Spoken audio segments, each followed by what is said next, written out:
सम्राट बाळासाहेब ठाकरे स्मृती उद्यानात आज ऊर्जा बाल महोत्सवाचा भव्य शुभारंभ करण्यात आला आहे।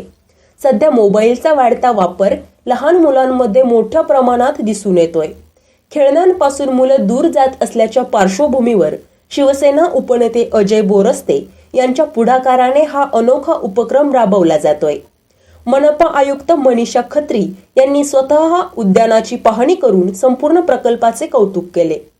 या उद्यानामध्ये ॲडव्हान्टेज पार्क, ग्रंथालय, लायब्ररी, सेमिनार हॉल, प्रशिक्षण केंद्र, अद्ययावत कलादालन, कौशल्य विकास केंद्र अशा सर्व आधुनिक सुविधांची निर्मिती करण्यात आली आहे। कार्यक्रमाला मनपा आयुक्त मनीषा खत्री, शिवसेनेचे नेते विलास शिंदे, पदाधिकारी आणि नागरिक मोठ्या संख्येने उपस्थित होते। यावेळी मनपा आयुक्त मनीषा खत्री यांनी प्रतिक्रिया देताना सांगितलं की वंदनीय हिंदुहृदय सम्राट बाळासाहेब ठाकरे यांच्या स्मृतीप्रित्यर्थ केलेलं हे उद्यान आहे। यात कुठे बाळासाहेबांचा पुतळा नाही, पण बाळासाहेबांना अपेक्षित असलेली युवा पिढी या ठिकाणी घडत आहे। बाळासाहेब म्हणजे साहस, म्हणून इथे हे ॲडव्हेंचर गार्डन आपण बघतोय। बाळासाहेब म्हणजे कलाकार, म्हणून इथे आर्ट गॅलरी आहे, या ठिकाणी ॲम्पी थिएटर आहे।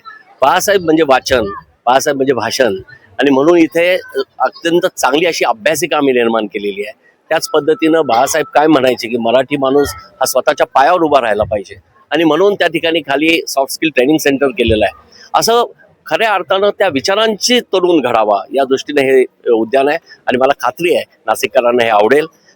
मी या ठिकाणी आमच्या कमिशनर नाशिक महापालिकेच्या मनीषाताई खत्री आल्या आहेत, मी त्यांचं या ठिकाणी स्वागत करतो आणि त्यांचा आभार सुद्धा मानतो, कारण महापालिकेचं मोठं सहकार्य या ठिकाणी मिळालं आहे। आणि महाराष्ट्राचे उपमुख्यमंत्री आदरणीय एकनाथ शिंदे साहेब यांनी आम्हाला खूप चांगला निधी या ठिकाणी या उद्यानासाठी उपलब्ध करून दिला, त्यांचं सुद्धा नाशिककरांच्या वतीनं आभार मानतो आणि नाशिककरांना विनंती करतो की आपण येताना आपल्या परिवारासह या उद्यानाला नक्की भेट द्या।